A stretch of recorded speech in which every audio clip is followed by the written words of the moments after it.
মর্মান্তিক পথ দুর্ঘটনায় প্রাণ হারালেন তারকেশ্বর পঞ্চায়েত সমিতির কর্মাধ্যক্ষ বন্দনা মাইতি। চাপাডাঙ্গা আরামবাগ রোডের উপর এক ভয়াবহ পথ দুর্ঘটনায় মৃত্যুবরণ করলেন তারকেশ্বর পঞ্চায়েত সমিতির প্রাণী সম্পদ কর্মাধ্যক্ষ বন্দনা মাইতি। শনিবার দুপুর প্রায় 12টা 30 চাপাডাঙ্গা ব্রিজের আগে ঘটে যায় এক মর্মান্তিক ঘটনা। ঘটনাস্থল জুড়ে নেমে এসেছে শোকের ছায়া।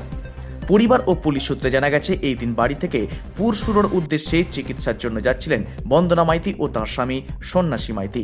সেই সময় পেছন দিক থেকে দ্রুত গতিতে আসা একটি লরি তাদের দুজনকে ধাক্কা মারে। ধাক্কার ফলে সন্ন্যাসী মাইতি বাঁ দিকে পড়ে গেলেও বন্দনা মাইতি ডান দিকে পড়ে যান। আর সেই মুহূর্তেই লরিটি বন্দনা মাইতির উপর দিয়ে চলে যায়। গুরুতর জখম অবস্থায় তাকে তড়িঘড়ি তারকেশ্বর গ্রামীণ হাসপাতালে নিয়ে যাওয়া হলে চিকিৎসকরা তাকে মৃত বলে ঘোষণা করেন। পরে পুলিশ দেহটি ময়নাতদন্তের জন্য থানায় নিয়ে আসে। খবর ছড়িয়ে পড়তেই বিধায়ক থেকে শুরু করে দলের কর্মী সকলেই থানায় এসে ভিড় জমান।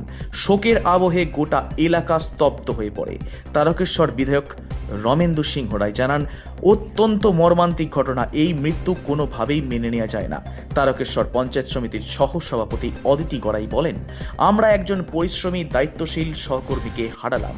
এই ক্ষতি অপূরণীয়। হুগলি গ্রামীণ পুলিশ ঘাতক লরিটিকে চিহ্নিত করার চেষ্টা শুরু করেছে এবং দ্রুত অভিযুক্তকে ধরার জন্য তৎপরতা চালাচ্ছে। দুর্ঘটনা তো বলে হয় না, ওরা ডাক্তার দেখাবে বলে বাড়ি থেকে বেরিয়েছিল। স্বামী স্ত্রী, স্বামী চালাচ্ছিলেন, উনি পিছনে বলছিলেন। পুরসুরে ডাক্তার দেখাতে যাচ্ছিলেন। চাপাডাঙ্গার মোড় এসে ক্রস করে চাপাডাঙ্গা থেকে পুরসুরের দিকে যাচ্ছে, এরকম সময় একটা লরি আরামবাগ থেকে ধাক্কা মারে।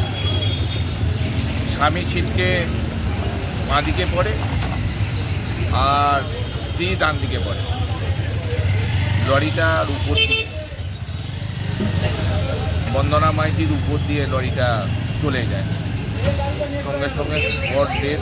তারকেশ্বর রুরাল হসপিটালে সাধারণ মানুষ তুলে এনেছে। তারপর ডাক্তারবাবু মৃত বলে ঘোষণা করেছে। পোস্টমর্টমের জন্য শ্রীরামপুর ওয়ালঘর হসপিটালে পাঠানো হয়েছে। মর্মান্তিক ঘটনা। উনি কোনো পদে ছিলেন? উনি কর্মাধ্যক্ষ তারকেশ্বর পঞ্চায়েত সমিতি, প্রাণী সম্পদের কর্মাধ্যক্ষ তারকেশ্বর পঞ্চায়েত সমিতি। আপনার নাম? আমার নাম প্রদীপ সিংহ রায়, সহসভাপতি Tarakeswar panchayat. Bureau report, Hooghly Times.